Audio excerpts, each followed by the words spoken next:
अरे भाई, तुम्हारे सेठ जी कहाँ गए? सेठ जी तो काम के लिए मुल्तान गए हुए हैं। अच्छा, वो मैं 50 मन लकड़ी को ऑर्डर दे गया था, वो तैयार हो गई हैं? हाँ जी, बस वो आपके लिए ही लोड हो रही हैं। अच्छा ठीक है, वो बात ये है 20 मन और भी लेनी है।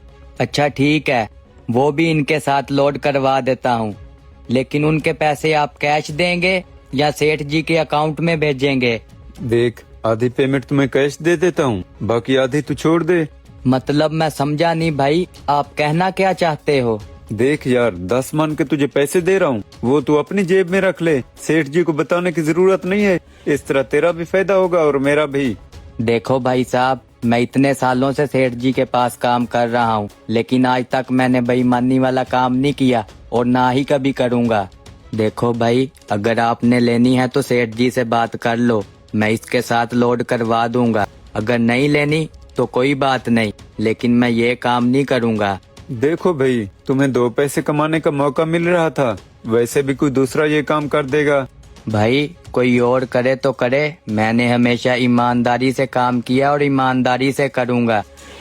ये तुम्हारी लोड हो गई है, इसे मैं भिजवा रहा हूँ। ठीक है, जैसे तेरी मर्जी।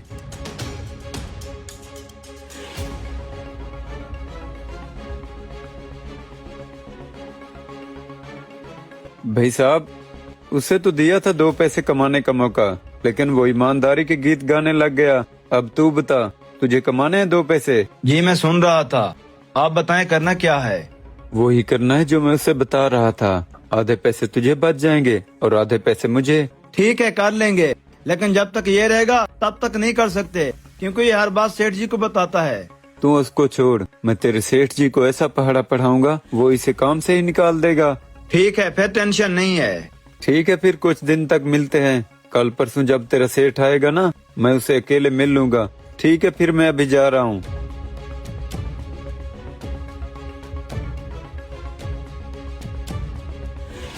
सोनोए, कल से तू कहीं और जाकर काम देख लेना। क्यों सेठ जी, क्या हो गया? अरे जो हुआ मुझे सब पता चल गया। तू मेरी पीठ पीछे मेरे साथ धोखा करता है। मैं जब यहाँ पर नहीं होता तू 2 नंबरियां करके चोरी से माल बेचता है। अरे क्या बात कर रहे हो सेठ जी, आपके पास काम करते हुए मेरे को 3 साल हो गए, मैंने 1 रुपए की भी बेईमानी नहीं की। अभी आप मेरे ऊपर ऐसा इल्जाम लगा रहे हो? किसने बोला है आपको ये सब? अरे जिसने भी मुझे बोला तू ये सब छोड़। मेरी एक बात याद रख, झूठ के ज्यादा पाँव नहीं होते। चोर की चोरी ना एक दिन जरूर पकड़ में आती है। मैं समझ गया सेठ जी, किसने बोला है, किसने आपको इतना भड़काया है।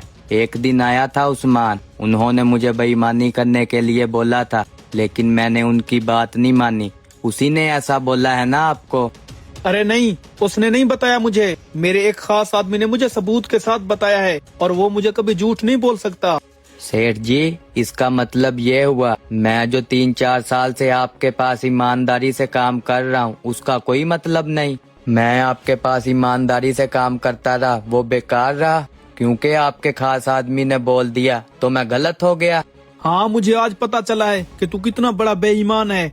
मैंने तो तेरे ऊपर एतबार कर रखा था, लेकिन आज के बाद ना तू मुझे कभी अपनी शक्ल मत दिखाना। निकल जा यहाँ से। सेठ जी जा रहा हूँ, मुझे यहाँ नौकरी करने की जरूरत नहीं है। अरे ईमानदारी से इतने साल काम किया, अगर उसका यही सिला मिलना था तो क्या फायदा। सही कहते हैं लोग, आजकल ईमानदारी करने वाले का कोई मतलब नहीं, जो बेईमानी करता है वो ही आगे बढ़ पाता है। जा रहा हूँ। हाँ हाँ निकल जा, बड़ा आया ईमानदारी के ढोंग करने वाला। कुछ अरसे के बाद। भाई साहब, 1 कप चाय का देना। जी भाई।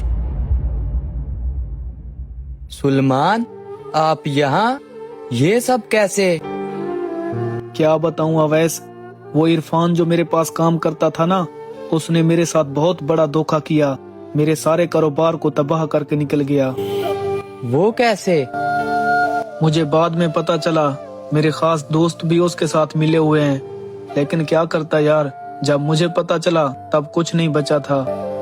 अवैस, जब तक तू रह गया है ना, तब तक ही कारोबार सही था, उसके बाद आहिस्ता आहिस्ता सब नुकसान में गया। मैंने तो आपको कहा था सेठ जी, लेकिन आपने अपने खास बंदों की वजह से मेरी ईमानदारी का कोई मतलब ही नहीं समझा था। सच कहा था अवैस आपने। आजकल हक सच कहने और ईमानदार बंदे को हमेशा दबा दिया जाता है। अच्छा मेरा छोड़, तू बता आजकल क्या कर रहा है? सेठ जी मेरी जॉब लग गई थी, अल्हम्दुलिल्लाह मेरी जिंदगी बहुत अच्छी और सुकून से गुजर रही है। ये तो खुशी की बात है। अल्लाह ताला आपको और कामयाब करे। और यहाँ पर बैठो, मैं आपको कड़क चाय पिलाता हूँ। दोस्तों, बाज दफा हम किसी के भड़कावे या गलत फहमी में आकर ऐसे शख्स को अपने हाथों से खो देते हैं जो हमारे लिए मुखलिस होता है। इसलिए कोई भी फैसला लेने से पहले सोचा जरूर करो।